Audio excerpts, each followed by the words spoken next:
Pues muy buenos días. Comenzamos aquí el último módulo de nuestro curso de la calidad de los vinos. Como bien comenzamos ayer, estamos cerrando el ciclo del vino.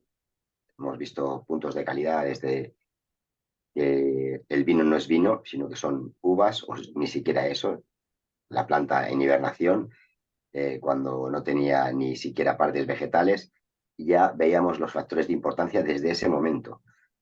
Pero ahora ya estamos en la hora de la verdad, en ese momento en el que, como dije ayer, parafraseando a Custodio López Zamarra, el sumillero, el camarero, cierra el ciclo del vino. Es el momento más importante donde el cliente emite su juicio, me gusta, no me gusta, me hace feliz, no me hace feliz, ¿no? Entonces es súper importante y el camarero debe sentir esa responsabilidad, sin presión, obviamente, pero poniendo todos los medios que están a su alcance para obtener la calidad de los vinos y transmitírsela al cliente en forma de buen servicio, en forma de buena conservación, temperatura correcta, buenas recomendaciones de armonías gastronómicas, todos esos elementos que van a hacer que el camarero contribuya a la calidad de los vinos. Por eso es tan importante la formación del personal de hostelería, en la cual pues SOIBE está muy implicada, nosotros también, por supuesto, haciendo formaciones, haciendo cursos, donde, pues como sabéis, aquí en estos cursos no solo tienen cabida wine lovers, gente apasionada del mundo del vino o que quieren aprender más, sino también personal de hostelería, ¿no? Hoy vamos a tratar precisamente de ese papel del camarero en el restaurante a la hora de contribuir a la calidad de los vinos.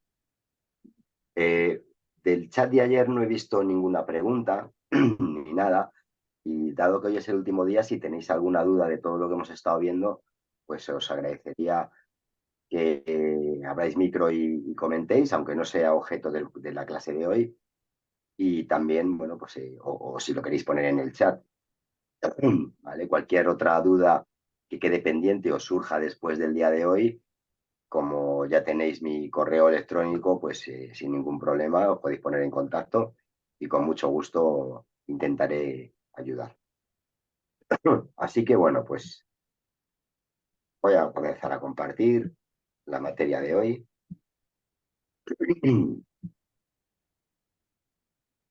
Como veis, sigo un poco con la garganta todavía renqueando, pero resistiremos. Muy bien, pues vamos a hablar de ese momento final, ¿no? El servicio del vino, la calidad en el servicio, que realmente en el restaurante no solo se trata de que el vino sea bueno, esté bueno o tenga buena relación calidad-precio. En el restaurante, pues el vino tiene un precio superior al de tienda, precisamente porque hay muchas más cosas que envuelven a ese servicio, que todo va encaminado a la satisfacción global del cliente. Y el vino es un elemento que va a contribuir a esa satisfacción global. Pero hay muchas tareas en la sombra, muchas actividades previas, para que cuando abramos puertas del restaurante, en este caso el vino, esté en las mejores condiciones, sea el vino que el cliente desea, ya sea porque lo conoce o ya sea porque se deja recomendar por el profesional, por el camarero o el sumiller. Entonces, bueno, pues la calidad de un servicio, aislando el tema del vino, la calidad de un servicio en general, de una experiencia de restaurante, pues como digo, engloba muchas otras tareas, no solo servir el vino en la copa, ¿no? La finalidad de todo restaurante es, bueno, obviamente es un negocio, es ser rentable, si no, pues nada tendría sentido y no estaríamos, los camareros no estaríamos, no tendríamos trabajo, porque, bueno, pues el restaurante necesita vender y necesita tener rentabilidad, pero esa rentabilidad va a venir dada por la fidelización del cliente. Si no tenemos clientes fieles, clientes que nos recomienden, que hablen bien de nosotros y que se sientan como en casa en nuestro restaurante, pues al final no tendremos clientes y no habrá rentabilidad. Con lo cual, para conseguir esa rentabilidad, que es, digamos, el objetivo final, el medio para llevarlo a cabo es ese servicio. El servicio es dar cariño, acoger, somos los anfitriones de ese cliente. Hemos de hacerle sentir en casa y que no le falta nada, ¿no? Que todas sus necesidades están siempre satisfechas. Entonces, bueno, pues partiendo de esa base, no, no estamos hablando de un servicio de atención al cliente en una tienda de ropa o en una ventanilla de Hacienda, sino que realmente es otra cosa. Tenemos que sentirnos como que estamos en nuestra casa, somos anfitriones y el cliente, pues tenemos que tratarle tal y como tratamos a esas personas queridas que vienen a visitarnos a casa, ¿no? Perdón. Entonces,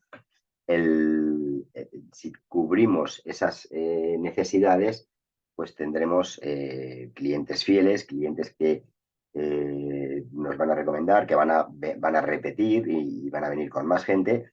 Y por tanto, consecuencia de todo eso, viene la rentabilidad del restaurante. No somos vendedores, somos servidores, ¿no? A mí la palabra servir a los demás, pues la acción de servir a los demás me parece lo más maravilloso que tiene el trabajo en restaurante, ¿no? Con un bar.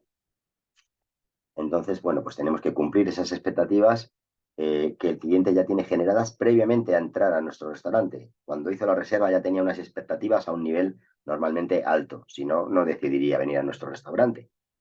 Entonces, nuestra misión es superar esas expectativas, porque si simplemente las cumplimos, bueno, pues habremos cumplido con el expediente, valga la redundancia, habremos hecho nuestro trabajo, pero quizá la fidelización, no, el cariño no lo perciba el cliente. Hemos de ofrecer atención, cariño, calidez y hacerle sentir en casa, ¿no? Si no superamos las expectativas, obviamente, pues cualquier fallo, cualquier falta de atención, pues va a hacer que esas expectativas que tenía el cliente previamente caigan en picado y todo le parezca mal. La silla incómoda, la comida ya no es tan buena.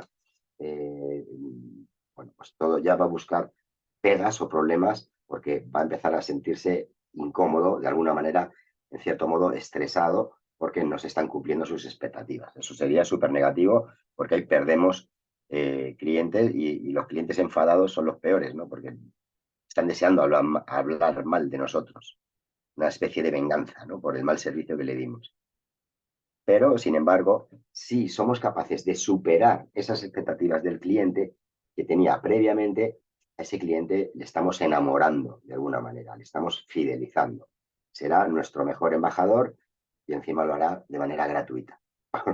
Que a veces, pues estos temas de búsqueda, prospección de clientes, fidelización, etcétera, pues son para las empresas en general, no solo restauración, para las empresas es algo costoso, vale mucho dinero y es muy difícil de conseguir. Sin embargo, con un buen servicio diario, pues tendremos muchos embajadores que van a hablar bien de nosotros, ¿no? En cuanto a la atención, para aumentar esos ingresos del cliente, como ya hemos dicho, la satisfacción plena o la superación de las expectativas del cliente es algo fundamental. Ese cliente satisfecho, pues todo lo que salga, todos sus comentarios sobre nosotros, sobre el restaurante, el servicio que ha recibido, pues serán positivos y eso atraerá más público y a ese cliente le tendremos pues fidelizado, como decimos, ¿no? Para ello hemos de ser atentos, educados, honestos, sin excesos de familiaridad o de confianza, con elegancia de movimientos y siempre pues una actitud proactiva y siempre buscando la necesidad del cliente. ¿Cómo vamos a hacer esto? Bueno, pues vamos a hacer un pequeño recorrido de todo el proceso de servicio, desde que abrimos puertas hasta que el cliente paga y se marcha. Hasta en esos dos extremos tendremos que estar muy atentos y sin perder la concentración en esas necesidades. Y aunque haya pagado ya el cliente y esté a punto de irse, todavía podemos cometer algún error, alguna falta de atención.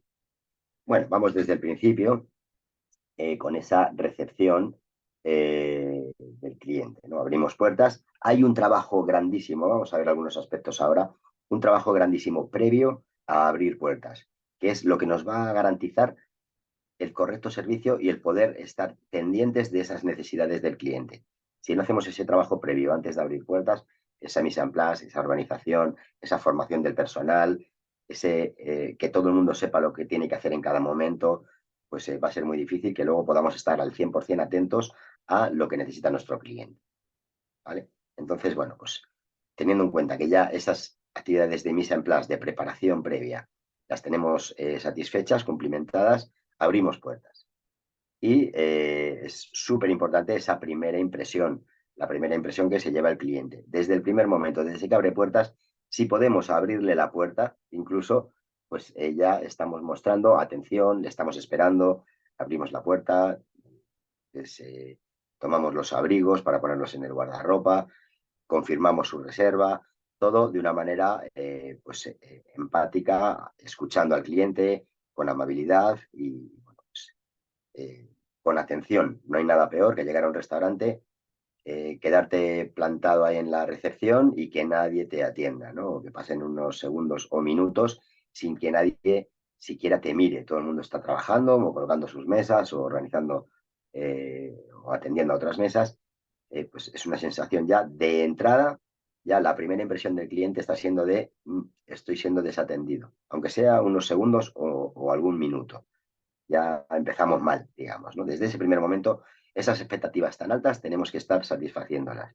¿Cómo? Pues según entra el cliente por la puerta, con una persona que le reciba, una sonrisa y una actitud proactiva, una actitud de, bien, pues vamos a satisfacer, si vienen cargados de abrigos, con maletas, rápidamente les ofreceremos poder colocarlo en el ropero y rápidamente confirmaremos su reserva. Y obviamente les acompañaremos a la mesa. No queda tampoco bien su mesa, es aquella del fondo a la izquierda, ahí ya se pueden sentar, no. Vamos a acompañar al cliente, estamos actuando de anfitriones. Todo esto engloba al servicio del vino, ¿eh? No creáis que el servicio del vino es solo pasar el vino de la botella a la copa. Es todo esto.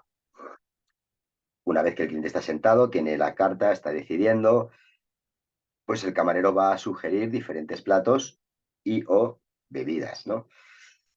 En este caso, primero se entrega la carta de comidas, el cliente recibirá las recomendaciones del día, decidirá sus platos y a continuación el sumiller revisará esa comanda, esos pedidos de platos que han hecho en esa mesa y en base a esa información ya tendrá argumentos para recomendar uno o varios vinos que puedan ir acorde a esos platos, ¿no? La comunicación es importantísima y el camarero recomendará de manera escueta, como se suele decir vulgarmente, cortito y al pie, es decir, bueno, sin dar una masterclass al cliente, simplemente pues con economía de palabras, siendo claro, asegurándose de que le están escuchando y de que le están entendiendo. Y bueno, pues estas recomendaciones no dejarán de ser eso, recomendaciones. No hay que ejercer presión. No vamos a decidir por el cliente. El cliente es el que finalmente tiene que estar contento con su decisión y la decisión tiene que ser suya. Por mucho que el sumiller conozca muy bien los platos, los vinos y esté seguro de que ese vino es el que va perfecto con los platos que han pedido, bueno, pues el cliente al final es el que tiene que decidir. En ese caso ya el cliente decide y hacemos el primer cierre de venta. Todavía se puede ir al traste, ¿no? Pero ya de momento el cliente ha decidido y le damos a probar, va a dar el visto bueno y al dar el visto bueno estamos haciendo ese primer cierre de venta. Todavía no ha pagado, por eso decimos que es el primer cierre de venta, pero ya ha decidido, ya ha probado el vino y da el ok. Ese anfitrión, pues esa persona principal de la mesa que nos ha pedido la carta de vinos, pues le damos a probar el vino elegido y esperamos con paciencia y sin presión, sin ejercer presión sobre su decisión. Pues, posteriormente, pues realizamos el servicio. Todos estos pasos, hay algunos de vosotros que habéis que habéis asistido al curso de servicio y venta de vinos, en el cual durante 10 módulos tratamos pues todo este proceso de servicio. Entonces, aquellos que habéis participado en ese curso lo tendréis un poquito más reciente y esto servirá como de repaso. Una vez que hemos servido el vino, ahí nos acaba el servicio. ahí tenemos que pasar a un segundo plano, a una atención permanente, pero desde la distancia, lo que se llama seguimiento. Vamos a estar pendientes desde la distancia, sin estar al lado de la mesa continuamente preguntando si va todo bien, porque eso ya cansa al cliente y no le deja mantener una conversación fluida con el resto de comensales. Si el camarero o el sumiller está continuamente mostrando interés, pero excesivo interés en si va todo bien, si les está gustando, etcétera, ¿no? Entonces hacemos una vigilancia, un seguimiento desde la distancia. Que se cae una servilleta, rápidamente estamos ahí para reponerla. Que falta agua en las copas, pues obviamente hay que estar atento antes de que se vacíen las copas. Con el vino exactamente igual. Bien, pues durante todo ese momento, digamos que el sumiller, cuando abre la botella, sirve el vino, etcétera, tiene el protagonismo, pero en el momento de que ya está todo servido, pasa, como digo, a un segundo plano sin dejar de estar pendiente de cualquier necesidad de esa mesa. Bien, los clientes ya han comido, ya han disfrutado, todo correcto, la recomendación fenomenal, las armonías han funcionado y llega el momento de la despedida o del cobro de la cuenta, ¿no? Cuando el cliente pide la cuenta, hemos de estar atentos, no dejar que la pida dos veces. El momento de pagar es un momento estresante. No sabemos si van a pagar a escote, quiero decir, van a repartir gastos o va a pagar una sola persona, pero en cualquier caso es un momento, entre comillas, de cierto estrés para la mesa, ¿no? Entonces, cuanto más solícitos y más atentos estemos para cuando pidan la cuenta, ofrecérsela en las condiciones que nos piden, ya sea que quieren pagar cada uno su parte o tal, pues tendremos que estar solícitos y rápidos para atender esa necesidad. Y bueno, pues una vez que han pagado, ahí no se acaba el mundo, ni el servicio. No nos olvidamos del cliente. Seguimos atentos porque pueden seguir surgiendo necesidades. Incluso puede abrir una nueva cuenta si de repente quieren tomarse una copa, un gin tónico, un vino de postre. Eh, entonces, todavía tenemos que estar en esa fase de seguimiento desde la distancia, atentos a cualquier necesidad. Y sobre todo cuando se levanten de la mesa para marcharse, ahí volvemos a ejercer de anfitriones, nos acercaremos a la mesa y acompañaremos al cliente hacia la salida, a los clientes hacia la salida, quizá pues manteniendo una breve conversación sobre qué tal ha ido todo, sobre los vinos, alguna pregunta que nos pueda hacer el cliente sobre los vinos que han tomado, alguna observación, pues ese acompañamiento será hasta el final hasta que se van por la puerta, vamos.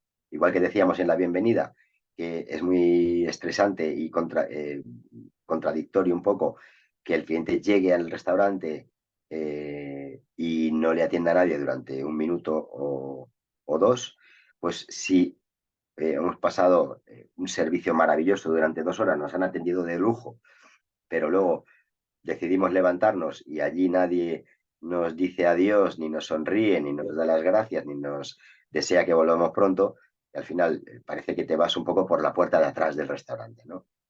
En ese momento también hay que acompañar y con una sonrisa siempre de agradecimiento, pues fidelizar al cliente y cerrar ese ciclo. Para ello hay una serie de habilidades que el camarero debe desarrollar. Ya digo que es un servicio de cara al público, pero un servicio especial de cara al público. Nuestro primer objetivo o principal no es vender, sino satisfacer. Y la satisfacción del cliente hará que vendamos más. Un cliente satisfecho quizá pida una segunda botella, quizá se deje recomendar por vinos más caros, con lo cual la rentabilidad mejorará, pero siempre partiendo de la base de la satisfacción del cliente. Si no, no hay venta. Un restaurante de venta fría no hay. Es una venta cálida, es una venta adornada o acompañada de honestidad, de empatía, como es el caso. La empatía es la capacidad de ponerse en el lugar del otro. Es decir, yo le voy a recomendar a usted el vino que yo me tomaría con esa lubina a la espalda que usted se ha pedido. Con total honestidad y poniéndonos en los zapatos del cliente. No significa eso de decir, bueno, este es el mejor vino, pues yo se lo recomiendo porque yo me lo tomaría, ¿no? Se trata de también entender al cliente, entender sus gustos en pocos segundos o minutos o en un par de preguntas, a ese cliente desconocido debemos intentar extraerle información de los vinos que le gustan, cómo los prefiere, bueno, pues todo ese tipo de cosas que debemos averiguar, y esa es otra de las aptitudes, de las habilidades de los camareros, ¿no? En poco tiempo hacer una radiografía del cliente, de alguna manera, pues para saber lo que mejor le va a gustar. No lo que nosotros pensamos que le va a gustar, sino lo que esa información nos está dando para hacer una mejor recomendación. La empatía es algo que está dentro de cada uno, ¿no? Unos tienen más, otros tienen menos, pero también puede ser entrenada, por supuesto. Hay determinados factores internos propios de cada persona, de la personalidad. Si tú eres muy compasivo, pues normalmente gozas de un alto grado de empatía. Y luego esos factores externos o de entrenamiento, de aprendizaje, donde vamos a desarrollar una serie de técnicas para intentar, como digo, averiguar ese perfil de cliente. Incluso el mismo cliente en diferentes días puede tener diferentes motivaciones o diferentes preferencias, ya sea porque va vestido de traje de trabajo, es una reunión de trabajo, o porque viene en fin de semana con su familia, un poco más desenfadadamente, pues esa misma persona va a tener diferentes preferencias o gustos. Y eso es lo que tenemos que estudiar a base de el análisis visual, alguna pregunta rápida y corta que nos dé la información necesaria, qué tipo de vino le gusta o qué tipo de vino le apetece. Para el pescado, ¿le gusta a usted un blanco potente, un blanco más? Varias preguntas que haga, preguntas abiertas, no de respuesta sí o no, sino preguntas abiertas para que el cliente se exprese y nos desvele sus gustos, su predisposición en ese momento. Entonces, bueno, para desarrollar esa empatía tenemos que intentar averiguar lo que el cliente piensa. Es difícil, pero bueno, es que el camarero no es solo llevar platos y servir vinos en copas. El camarero tiene muchas más habilidades, el buen camarero, son las que le van a hacer conseguir la fidelización del cliente. Eh, Saber lo que piensa el cliente es muy complicado, ¿no? La experiencia a veces te da argumentos para saber leer al cliente, pero también te puedes equivocar, no hay que hacer prejuicios o juicios anticipados. Y entonces vamos a intentar buscar esas preferencias del cliente a través de esas preguntas, a través de la información o lo que escuchemos, la conversación de los comensales, vemos el tono o en la motivación de la comida o de la cena y de ahí vamos a extraer información para poder recomendar mejor, que ese es el motivo, ¿no? Y luego escuchar al cliente. El camarero debe prestar atención a cuando el cliente se expresa. Hemos venido porque es mi cumpleaños bueno, pues queremos pasarlo bien, tomar una serie de platos para compartir y varios vinos diferentes. Bueno, ya nos está dando mucha información, ¿no?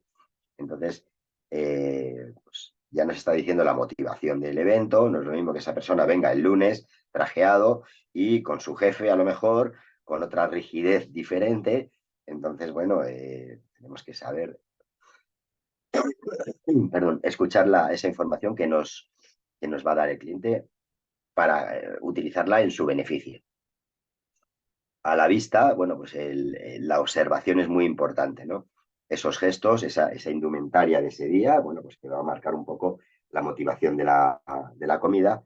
Y bueno, pues al final el camarero debe observar perfectamente pues todos estos aspectos que le van a dar información, ¿no? Y ya digo que la experiencia a veces te hace crearte en pocos segundos un cuadro del perfil del cliente en base al cual tú vas a proyectar tus recomendaciones. Y luego la actitud, ¿no? Un comensal viene a pasarlo bien a nuestro restaurante, a comer bien, a estar a gusto, a estar relajado. En el momento que observamos que hay algún punto de incomodidad, algo que le afecta o le incomoda, pues tenemos rápidamente en ese seguimiento, en esa atención desde la distancia, tenemos que captar esas situaciones de estrés o objeciones o alguna duda que tenga el cliente para rápidamente estar ahí al quite. La importancia de la apariencia personal. Bueno, pues siempre el camarero debe ser elegante, mm, obviamente, pues aspectos visuales como la vestimenta, que esté la camisa bien planchada, limpia, no estar recargados de complementos, collares, pulseras, anillos.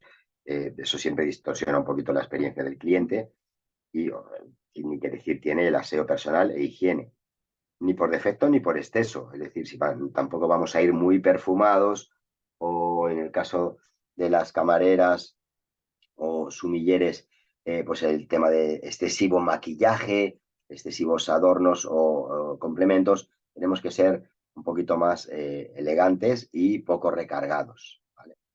Y luego, por supuesto, la actitud, la postura, el lenguaje no verbal, el lenguaje corporal. Eh, Hemos de ser elegantes, siempre acorde a la política de nuestro restaurante. Puede que sea una taberna de barrio, bueno, pues tendremos un estilo un poquito más desenfadado, o un restaurante un poco más serio donde pues, las formas se guardan de otra manera, ¿no? Pero ajustándonos siempre a la política de nuestro restaurante, al modelo de negocio, siempre vamos a tener, obviamente, eh, la vestimenta en condiciones, sin estar recargados de complementos, con un aseo personal e higiene adecuados y una actitud siempre, tanto verbal como no verbal, como corporal, adecuadas, ¿no? Esa imagen, al fin y al cabo, somos la imagen del restaurante. Si yo llevo la camisa súper arrugada, el cliente ya inconscientemente piensa, si el camarero no cuida esa camisa, ¿cómo van a cuidar los platos o los vinos que me voy a tomar? Ya surgen dudas y ya, de alguna manera, esas expectativas que tiene el cliente previamente empiezan a caerse de manera catastrófica. Bien, vamos desde el punto de vista del cliente. Tenemos que cuidar determinados aspectos que el cliente ve, oye, huele y toca, ¿no? Y observa todos esos aspectos que engloban a la experiencia del restaurante, la experiencia desde que abre puertas y entra hasta que se va, como hemos dicho, ¿no? Todo ese momento debe ser una experiencia. Y el cliente, obviamente, pues si es un cliente nuevo que no conoce el restaurante, pues observará cada detalle, estará pendiente de si hay un nivel de ruido excesivo o adecuado, si la música está correcta o le molesta para hablar, o incluso si hay ruido de cocina que se escuchan de platos, de cacharros, etcétera, que se escuchan en la sala, o incluso pues el tono de voz del camarero que debe ir acorde un poco con ese estilo, ¿no? A la vista, pues cualquier aspecto visual va a distorsionar luego la percepción de los platos y de los vinos. Pues todo el tema de la decoración, el mobiliario, la comodidad, los baños, todos esos aspectos que el cliente observa con espíritu crítico, ¿vale? Entonces, todos los detalles tienen que ser observados y tenidos en cuenta. Olores, por supuesto, si están comiendo y viene olor de cocina, o bueno, pues ya no se puede fumar en los restaurantes, pero cuando yo empecé a estudiar se podía fumar en los restaurantes y era desagradable pedir un plato maravilloso, delicado, etcétera, y que en la mesa de al lado estuvieran fumando habanos y tu percepción al final estaba totalmente distorsionada, ¿no? Ahora, por suerte, pues eso no ocurre y podemos disfrutar más de los aromas de nuestros platos sin distorsiones, ¿no? Pero bueno, el olor puede haber de tuberías en el baño, eh, excesivo perfume del camarero, todo eso también distorsiona la experiencia. Y el tacto, por supuesto, pues la comodidad de las sillas, la ubicación de las mesas, si están muy cerca unas mesas con otras, todo esto va a influir. La experiencia, vuelvo a repetir, la experiencia del restaurante, del cliente en el restaurante, es una experiencia multisensorial, ¿vale? Y la degustación de platos y vinos va a ir muy en relación a todos esos aspectos externos que el cliente pues, percibe a través de los sentidos, ¿no? Esa fidelización se va a llevar a cabo para conseguir que ese cliente nuevo, ese cliente que por primera vez nos visita, que nos tiene que hacer mucha ilusión que vengan clientes nuevos y nos tendremos que emplear a fondo con ellos para hacerles sentir como en casa, porque estarán incómodos, es la primera vez que vienen, no saben cómo funciona pues nada, desde el primer momento debemos de ser cálidos y hacerles sentir como que ya han venido muchas veces a nuestro restaurante, que se relajen y que se pongan en nuestras manos, que les vamos a cuidar, ¿no? Eso es lo más importante para un cliente nuevo. Eh, es muy difícil captar nuevos clientes, por eso digo que tiene que hacer mucha ilusión cuando recibimos clientes nuevos y poner todo nuestro empeño en fidelizarlos, ¿no? Mantener a los ya existentes no es fácil tampoco, pero es algo más fácil que retener a clientes nuevos. Por eso decía que clientes satisfechos, clientes habituales satisfechos, son nuestros mejores embajadores para captar nuevos clientes. Entonces, debemos de tener claro el sistema de fidelización y, bueno, pues el cliente habitual hay que cuidarle mucho y al que viene nuevo, pues hacerle sentir como habitual. Eso es la clave de la fidelización. Bien, pues ya hemos hablado de aspectos que engloban o que atañen al cliente, a su experiencia, y ya nos vamos directamente a los aspectos concretos del servicio del vino. Entonces, bueno, pues tenemos que reunir una serie de condiciones para que los vinos, cuando lleguen a la mesa, estén en su mejor momento de consumo y a la temperatura ideal. Entonces, vamos a tener en cuenta primero si por suerte o con suerte en el restaurante tenemos un espacio habilitado para bodega, únicamente para bodega, que a veces los vinos pues, se ubican en un almacén común donde hay refrescos, donde hay eh, secos de cocina, como arroz, paquetes de arroz, paquetes de lo que sea, ¿no? No productos frescos, me refiero. Ya si estuvieran los vinos con productos frescos, pues Sanidad tendría trabajo con nosotros. Entonces, si tenemos la suerte de tener una bodega o un espacio habilitado solo para bodega, pues tendremos que ponerle las condiciones de conservación, temperatura y humedad de bodega. Estas condiciones de conservación son tenemos un stock de vinos de 100 referencias y en total tenemos 600 botellas, ¿vale? Entonces, habrá vinos que salgan más a menudo, a diario, y hay otros que aguanten o que cueste más venderlos y estén más tiempo en la bodega, iba a decir en el almacén, en la bodega. Entonces, esa temperatura perfecta para que esos vinos de largo recorrido evolucionen perfectamente deberá estar en el rango de los 12, 14, 15 grados de temperatura y una humedad entre el 75 y el 85%. Por debajo del 75%, los corchos se pueden resecar y, por tanto, pues comprimirse. Al comprimirse van a dejar más espacio para que el oxígeno penetre en la botella y oxide o acelere el proceso de conservación de nuestro vino. Y por encima de del 85% de humedad, va a ser excesiva la humedad, las etiquetas pueden empezar a deteriorarse por el exceso de humedad y los corchos pueden generar algo de moho. Entonces, luego eso se va a transportar al vino, ¿no? Y esa temperatura que decía de entre 12 y 14, 15 grados debe ser constante. No puede haber contrastes de temperatura, oscilaciones de temperatura. Debe ser una temperatura. Realmente estas condiciones son las que tenemos en cuevas naturales, en cuevas subterráneas naturales, donde tanto en verano como en invierno vamos a estar a 11, 12, 13 grados y con una humedad relativa constante en torno a ese 80-85%. Esas son las condiciones de las cuevas naturales, ¿no? Y es lo que tenemos que replicar en nuestra bodega. ¿Cómo pondremos esa temperatura? Bueno, pues con uno o dos aparatos de aire acondicionado sería suficiente.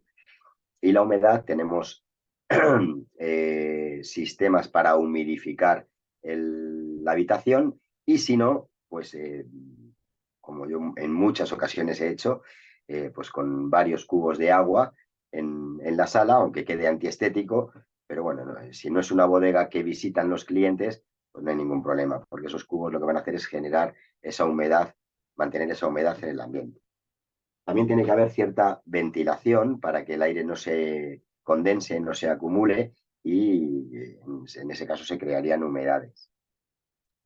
Y luego, bueno, pues el vino es ciego, sordo, mudo por supuesto, pero ciego y sordo, porque prefiere los ambientes sin luz, la luz como hemos visto, pues en el día que hablamos de los aromas del vino, de la calidad en los aromas, veíamos también que había defectos, entre ellos el gusto a luz, ¿no? Cuando un vino ha estado sometido a un foco de luz en un supermercado, a un foco de luz durante un tiempo considerable, pues puede que se deteriore. Esos aromas a coliflor cocida que decíamos, ¿no? El gusto a luz. Y luego los ruidos o vibraciones, pues también el vino no quiere o no desea estar madurando en botella con ruidos estridentes o con vibraciones, bueno, pues colocando botellas a lo mejor donde hay máquinas que tienen algún tipo de motor y genera ruido o vibración, bueno, pues todo eso es totalmente evitable, preferiblemente evitable. Estamos hablando de la temperatura o las condiciones de conservación. Pero esas condiciones de conservación, ahí vamos a tener vinos blancos, rosados, tintos, en esos 14 grados, por ejemplo. Sin embargo, no todos los vinos que tenemos en la bodega van a tener una temperatura de consumo, una temperatura de disfrute de esos 14 grados. Habrá blancos que deban estar por debajo de los 14 y algún tinto por encima de esos 14. Para eso dispondremos de la bodega del día. La bodega del día son esas cavas frigoríficas o cavas climatizadas o armarios climatizados que tendremos en la sala del restaurante, cerca de las mesas, con los vinos a su temperatura de consumo. Esta bodega del día va a facilitar mucho la rapidez en el servicio porque esos armarios van a estar cerca de las mesas, con lo cual tomamos la comanda y solo tenemos que andar unos metros hasta la bodega del día, hasta esa vinoteca, para extraer la botella que el cliente nos ha pedido y ofrecérsela a la temperatura correcta.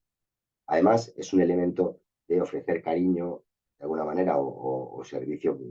El cliente va a percibir un servicio profesional si tenemos esas cavas a la vista del cliente y obviamente pues después de que nos hace el pedido de la botella vamos a esa cava, extraemos con cuidado y con cariño su botella y se la acercamos. Está viendo, el cliente está percibiendo que ponemos todas las condiciones necesarias para que sus invitados o sus comensales disfruten de ese vino.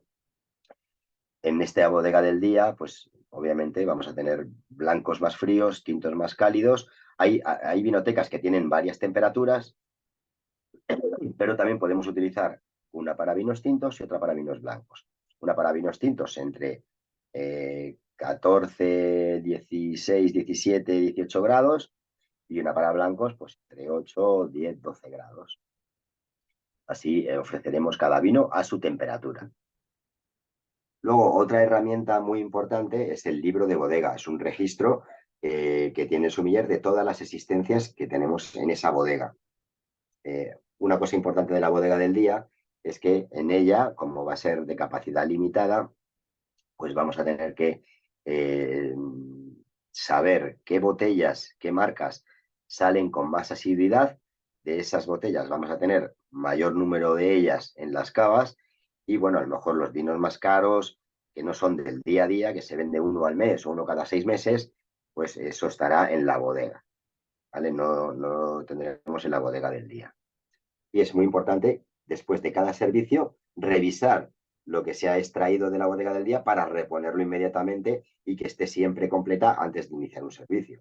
No hay nada peor que de repente pues empezar el servicio y ver que hay huecos en esa bodega del día y de repente pues el cliente va a pedir ese vino que te falta, ¿no? Entonces ya empezamos mal. Es muy importante la mise en place. Y como decía, el libro de bodega es ese registro que donde vamos a tener todos los datos de las existencias de cada marca de vinos que tenemos, ¿no? Normalmente, antiguamente era más pues un libro propiamente dicho, un cuaderno grande donde apuntábamos todos estos datos. En la actualidad es mucho más fácil con un ordenador con tus archivos clasificados y ordenados para que tengas fácil acceso a cada referencia con un clic. En este libro de bodega vamos a anotar pues, aspectos como los datos del vino, la marca, la añada, la denominación de origen, la bodega, métodos de elaboración, la fecha en la que lo compramos, el precio a lo que lo compramos, el número de botellas que hemos comprado, esto es importante, y luego las fichas de cata. Una vez que hemos comprado ese vino, hemos anotado todo eso y hay que catarlo. Hay que catarlo para hacer una ficha de cata que va a ir anexa a estos datos de la marca, de ese vino, y vamos a augurar un momento de consumo, si está o no está en sus mejores condiciones para ofrecer a los clientes, o por el contrario, esa marca es mejor no recomendarla porque todavía le quedan unos meses en botella. Entonces, está en carta, si el cliente la pide, no hay problema, porque el vino está bien, pero sabemos que dentro de 6 meses va a estar mucho mejor. Le falta un poquito de botella para pulir taninos y para que el vino se redondee y exprese mejor sus aromas. Bueno, pues todo eso lo anotaremos y formaremos el personal para que ese vino, en principio, no lo recomienden de entrada, ¿vale? Que recomienden otros vinos que están en su mejor momento de consumo. Que luego el cliente decide que quiere ese vino. ¿Sí? ¿Hay alguna pregunta? No, era una interferencia. No hay problema. Sí, voy muy rápido, creo. No sé si tenéis alguna pregunta hasta ahora. Seguro que sí. ¿Alguien quiere comentar algo? Bueno, pues continúo. Entonces, esa ficha de cata que va anexa a todos esos datos de la marca en el libro de bodega es una foto fija que nos ayuda a hacer un seguimiento de ese ser vivo embotellado que es el vino. Y saber en qué momento, en qué mejor momento se lo podemos ofrecer al cliente. O a lo mejor hay un vino que ya está empezando a decaer, nos quedan 2 cajas. Bueno, todavía expresa calidad, no, pero sí que notamos cierto cansancio en ese vino. El vino está perfecto, está correcto, pero dentro de 2, 3 meses va a estar peor. Entonces vamos a intentar esas 2 cajas, ofrecerlas en este tiempo porque todavía está bien, está maravilloso el vino, aunque perderá atributos dentro de unos pocos meses.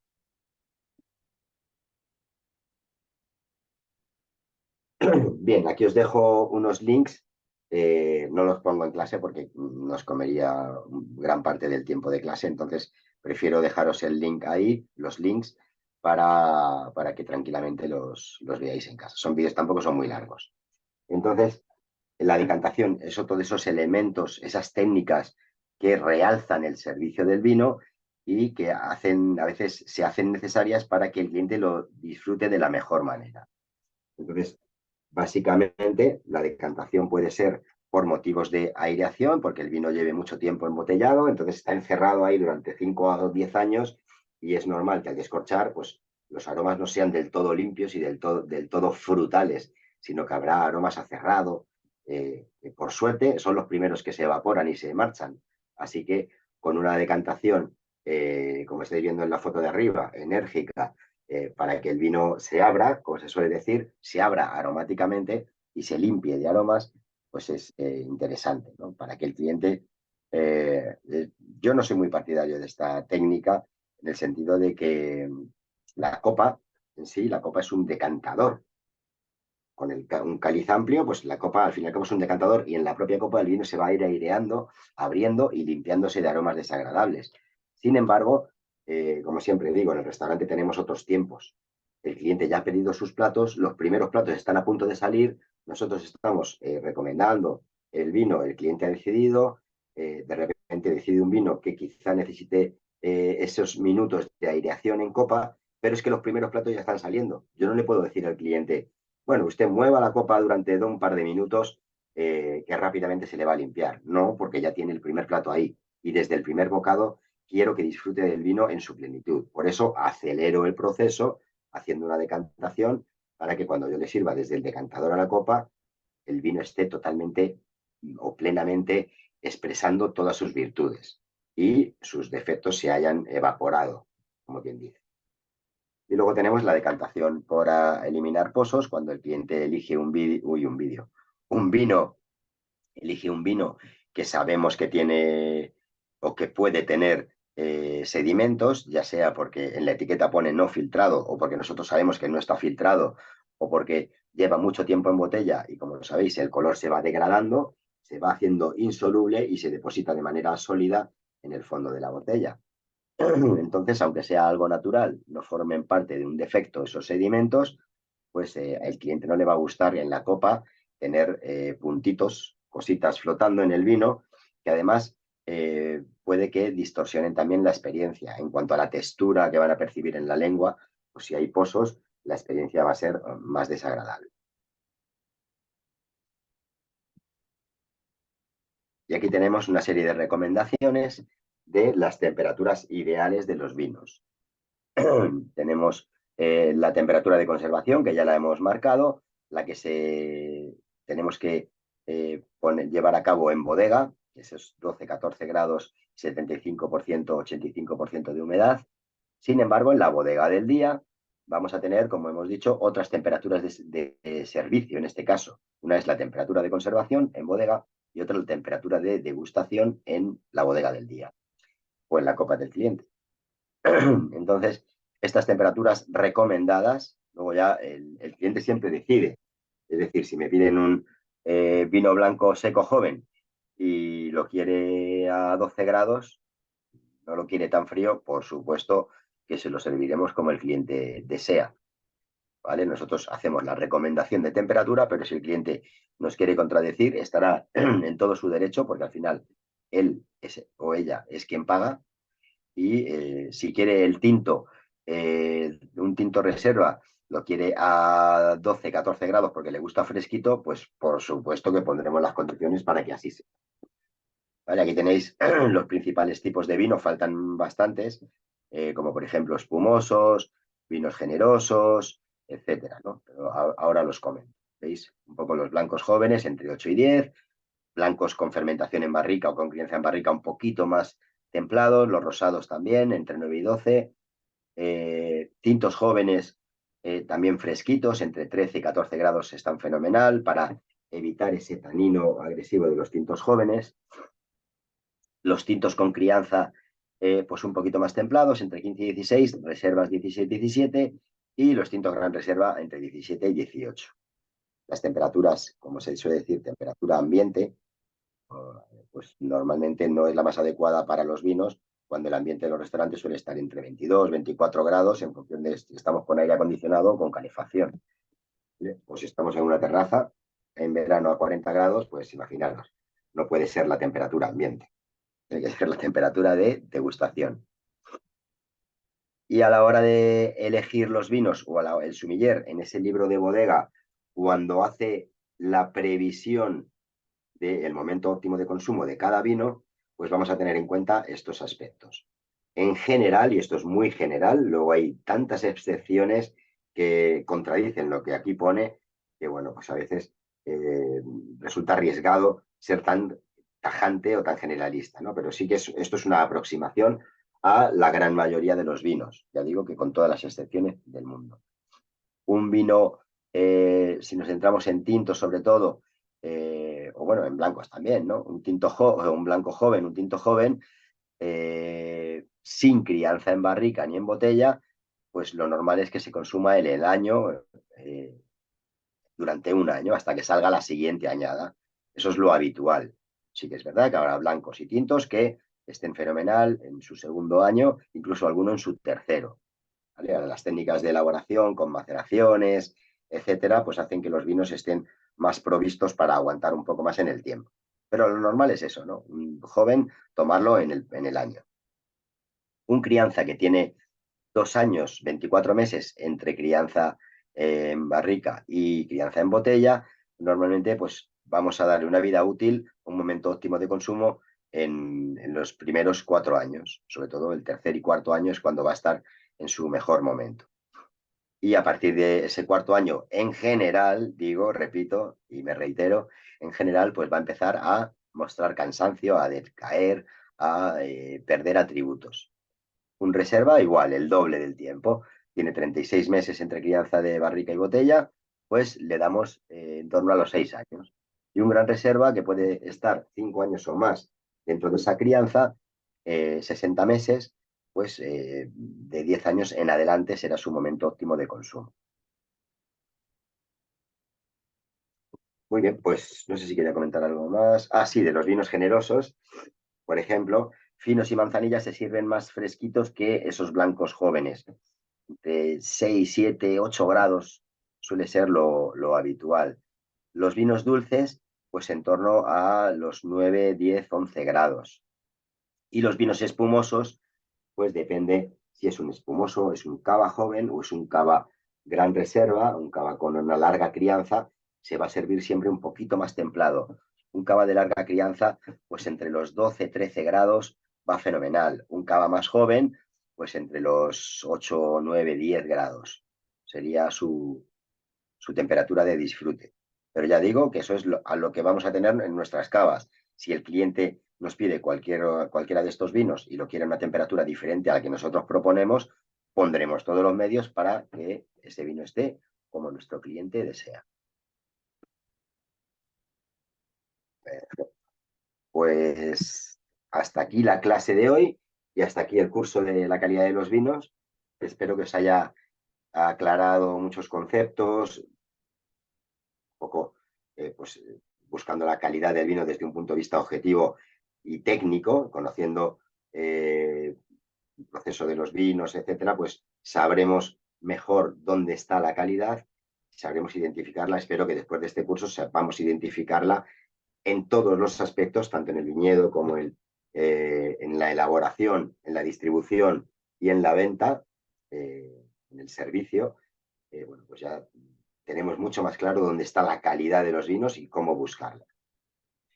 Este ha sido mi objetivo y espero haberlo cumplido. No sé si tenéis alguna duda, alguna pregunta sobre esta clase o sobre el curso en general. ¿Alguien quiere comentar algo? Voy a ver el chat.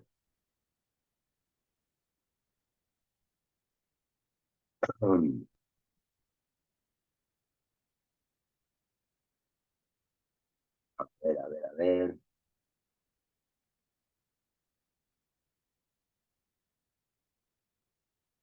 ¿Ha quedado todo claro? Hombre, yo creo que la clase de hoy pensaba que iba a dar así como más debate, el tema de las temperaturas, el tema del servicio. A ver, Susana, cuando el sumiller ofrece probar el vino al cliente, imagino que no solo será para que diga si le gusta o no, sino para que le diga si tiene defectos de corcho, por ejemplo, y así puede rechazarlo. Sí, realmente cuando se da a probar es el cliente ha elegido ese vino, puede conocerlo más o menos y bueno, simplemente no es para que diga si le gusta o no le gusta, es precisamente para lo que dices después, ¿no? Para ver si el vino está correcto o tiene algún problema, ya que los vinos son seres vivos. Si nosotros le hemos dado la conservación adecuada y todos los puntos críticos de calidad se han observado durante todo el proceso, pues el vino no tiene por qué tener defectos, pero ya digo, es un ser vivo y de unas botellas a otras puede variar. Entonces, siempre hay que hacer un check de que el vino está como tiene que estar. Hay vinos pues especiales, diferentes, esos generosos que no todo el mundo conoce, o vinos de un gran reserva que ha estado 10 años encerrado en una botella, pues a lo mejor se lo sirves al cliente y no lo sabe entender. Empieza a oler aromas a cueros, aromas a animales, aromas a pegamento, a barniz, que es el ácido acético, que es habitual en vinos de gran reserva. Bien, y eso le puede contrariar al cliente. Y puede llegar a decir, pues no es lo que me esperaba, no es lo que no me gusta. Ahí es una situación un poco complicada porque el camarero, el sumiller, lo que busca es la satisfacción del cliente y ya está manifestando que no le gusta. Pero por otro lado puedes pensar, ya, pero él ha elegido ese vino y yo, el cliente me dice que no le gusta, que no está bien, yo lo pruebo para confirmar si tiene algún defecto, el vino está perfecto, es como tiene que estar, esos aromas a cuero y aromas a barniz son habituales y normales en este tipo de vinos y lo que no vamos a hacer es discutir con el cliente. Ya te ha dicho que no le gusta, tú puedes argumentar con simpatía, con profesionalidad, con amabilidad, de que, bueno, esos aromas a lo mejor que percibe el señor o la señora, pues son propios de esa variedad, propios de ese vino, no son considerados un defecto, podemos intentar arreglarlo decantando el vino, pero nunca discutiremos ni llevaremos la contraria al cliente. Si no le gusta, es una situación complicada, pero una vez que hayamos argumentado, sin extendernos demasiado, sin darle una masterclass, habremos argumentado que ese vino es así y que si quiere lo podemos arreglar decantando, por ejemplo, o poniéndolo a una temperatura más fría, pues el cliente puede aceptar nuestra sugerencia o no, pero no vamos a contraargumentar de nuevo. No me gusta, bueno, si me fastidio o no le gusta al cliente, me fastidio, le pido disculpas, retiro la botella y le ofrezco de nuevo la carta para que elija, pero que no elija el mismo vino, que elija otro vino diferente. ¿Vale? En esa segunda elección ya el cliente pues ve que no ponemos ninguna objeción, no le ha gustado, pues retiramos esa botella porque lo que queremos es que le guste y le ofrecemos otra opción. ¿Qué haremos con esa botella que ya hemos abierto? Bueno, pues como el vino no tiene defectos, simplemente que no le gustaba al cliente, intentaremos darle salida de una u otra forma, ya sea vendiéndolo por copas en la barra, de vinos por copas, utilizándolo para tener algún detalle con alguna mesa, regalándoles una copita de vino, algún cliente VIP o algún cliente muy habitual, pues se le puede agasajar regalándole una copita de ese vino que ya iba a ir a pérdidas, bueno, pues vamos a sacarle algún pequeño beneficio, ¿no? Y a las malas, pues para la comida del personal, o si tuviera algún defecto leve, pues incluso pues, ya se podría desechar en el sentido de, si tuviera algún defecto, directamente ponemos el tapón y llamamos al proveedor para que nos cambie la botella, porque efectivamente el vino tiene un defecto y no queremos perderlo, el dinero sobre todo. Así que hablaremos con el proveedor para que nos reemplace esa botella. Y si es algún defecto muy leve o el vino no lo podemos vender por copas o lo que sea, pues incluso se puede llevar a cocina para que realicen algunas salsas o alguna preparación. A ver, otra pregunta. Sergio, hace 2 días estuve en Vila Viniteca, Barcelona, y tuve una experiencia harta satisfactoria. Y sí, él y la camarera me atendieron de primera y además hubo un caso que a mi esposa luego de Qatar, uy, un momentito, que me llama por teléfono ya. Hubo un caso que a mi esposa, luego de catar un vino en copa, luego de haber tomado otros 3 sin problema, dijo que no le gustaba. No hicieron ningún problema. Seguimos hablando que podía tomar ella, era la última copa de la velada, y cuando la encontramos ahí, sirvió la copa completa. Realmente la recomiendo. Fue una sesión única e interesante. Y la Viniteca, bueno, pues son profesionales y tratan muy bien a la gente, claro. Me alegro que disfrutases y que te dieran buen servicio. Parecían entrenados por vos, la gente. No, no creo, pero por gente muy buena, desde luego. Aquí en Madrid también hacen catas, ir a Viniteca y tal, y bueno, pues la verdad que es un gusto siempre con ellos. Bueno, cuando esté en Madrid la visitaré también. Sí, cuando vengáis por Madrid, quien no estéis por Madrid y vengáis alguna vez, pues me tenéis mi contacto. Nos tomamos unos Perfecto, vinos. perfecto. A ver, José, posición horizontal de las botellas en la bodega. ¿Con ello se consigue no resecar el corcho? Sí, las botellas es preferible que estén siempre en posición horizontal. De este modo, el corcho siempre va a estar levemente humedecido y se va a expandir. Lo contrario que decíamos antes, cuando el corcho se comprime, pues va a dejar más cantidad de oxígeno entrando y oxidando el vino. Y si se expande, si está humedecido y todos sus poros están inundados por vino, digamos, pues al final la microoxigenación es menor y la evolución del vino es más pausada. ¿Vale? Entonces es importante la posición horizontal, salvo los espumosos que no influye. Puedes tenerlos en horizontal o en vertical. Y de nuevo, José, ¿puedes darnos algún consejo? A ver, un momentito que lo bajo, que no veo bien.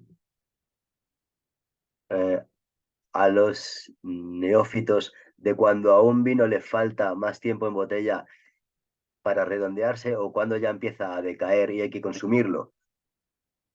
Perdón, respuesta dada en tus siguientes diapositivas de la charla. Sí, bueno, me reafirmo en el sentido de que si tú captas un vino y quieres hacer un pronóstico de lo que va a durar en el tiempo o de cuándo va a llegar su mejor momento, o si ya está en su mejor momento, o si su mejor momento pasó, pues el mejor parámetro es la armonía en boca. Cuando un vino es armónico en boca, armónico me refiero que notas todos los parámetros, notas carácter afrutado, peso de fruta, para empezar. hay que buscar peso de fruta. El vino está hecho de fruta, ¿no? Pues siempre tiene que haber peso de fruta, por mucho que haya estado años en una barrica. Primero, buscar el peso de fruta y segundo, buscar acidez. La acidez es un síntoma de frescura, de salud, de juventud del vino.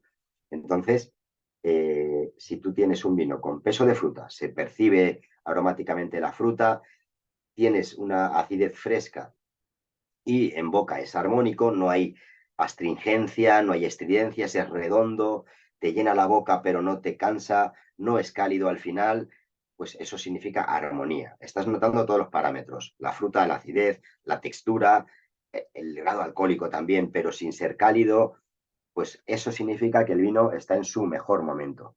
Si adolece de fruta, ya no tiene tanta acidez y pues notas a veces cuando baja la acidez, o no, a veces no siempre, cuando el vino va perdiendo acidez, va perdiendo condiciones, va empezando a decaer, la acidez es ese termómetro que te lo dice, el vino va a resultar más cálido, vas a notar más el alcohol, porque la acidez, digamos que disimula esa calidez del alcohol. Entonces, cuando un vino empieza a perder condiciones, la acidez baja, el peso de fruta también, vas a notar nuevo más cálido y no va a haber armonía en el paso de boca. Vas a notar cada cosa por un lado. Otra cosa puede ser que el vino todavía no haya llegado a su momento de consumo, entonces también estará desequilibrado. En este caso, exceso de acidez, seguramente vas a notar un vino excesivamente afilado en boca, te va a hacer salivar demasiado, la acidez va a opacar el peso de fruta. Entonces, bueno, ese vino está nervioso todavía, ese vino necesita mmm, tiempo para pausarse, para calmarse, para redondear esa arista de acidez. ¿Vale? Espero haberte respondido, aparte de las diapositivas. A ver si hay alguna preguntita más en el chat.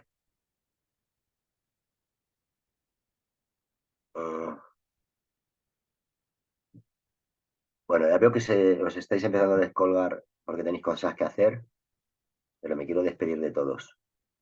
Así Si que querés, si quedase si alguna querés, pregunta en el chat, os la pasamos por email la respuesta. Dime. te hago un comentario que tuve la oportunidad después de la clase de Mediterráneo, había abierto una copa de Mallorca, un vino. Ujú. Tengo etiquetado en la foto, no recuerdo cuál, pero la experiencia fue muy interesante porque de más o menos 4.000 copas que habré probado miles de vino, nunca había tenido organolépticamente algo como ese vino que tomé de Mallorca. Me sorprendió que la uva no coincidiese, o el vino no coincidiese con registros de tantas uvas que he probado, de tantos vinos. Me llamó mucho la atención. Eso es lo que hay que hacer. Hay que probar, hay que entrenar mucho. Si somos profesionales del vino o simplemente amantes del vino, hay que probar mucho y sobre todo que nos haga ilusión probar cosas nuevas y que tengamos inquietud por probar uvas nuevas, zonas nuevas, porque eso al final nos llevamos sorpresas agradables como la que tú te llevaste, ¿no? Sí, sí. Eh, y aparte estarás aprendiendo con esas nuevas variedades que estás conociendo, estarás aprendiendo, ampliando tus horizontes vitivinícolas y también entrenando tus sentidos, ¿no? Agudizando tus sentidos para identificar virtudes y defectos de los vinos. Fue interesante porque desde que estoy acá en España, la mayoría de los vinos la mayoría logran chocar con lo que tengo allá allá tengo el Malbec solo como el Torrontés como variedades autóctonas o semi-autóctonas y muchos vinos obviamente franceses, algunos españoles. No encontré un choque cultural fuerte todavía. A mí me encanta saber que hay dos uvas distintas en Francia, en Italia o en Argentina y que el Mm. vino más o menos se expresa dentro del rango normal de escritores, pero acá sí fue algo y después de 12 o 13 años estar probando, encontrarme con algo nuevo es interesante. Hace mucha ilusión. Pues Ujú. cuando lo Lástima que que hay que viajar hasta Mallorca o hasta las Islas Canarias. La misma gente de biblioteca me dijo que tenían dos o tres como de marcas o variedades, no había mucho para claro, ofrecer. Es el único problema que veo. Pero bueno, son así productos las cosas. que están cargados de personalidad y son productos únicos o variedades de uva únicas, ¿no? Merece la pena conocerlas.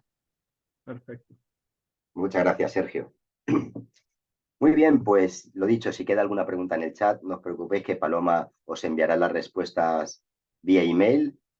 Y nada, pues simplemente me queda agradeceros la atención, el interés por la materia, el seguimiento al curso, que la asistencia ha sido muy alta.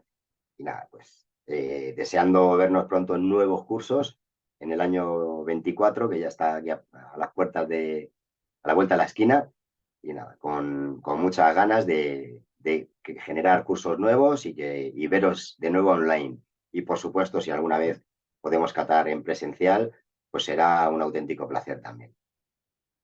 Muchísimas gracias por todo y hasta la próxima. Muchas gracias, sommelier. Un placer, como siempre. El placer Gracias. es mío, doctor Rioja. Muchísimas gracias. Gracias a usted. Hasta luego. Gracias a todos. Gracias. Bueno, Israel, muy bien ha estado el curso, ¿eh? Así Me que alegro. nada, te animo a que hagas más. En eso estamos, en eso estamos. Venga, nos vemos a la tarde. Hasta Os luego. mantendremos informados. Gracias. Venga, hasta luego.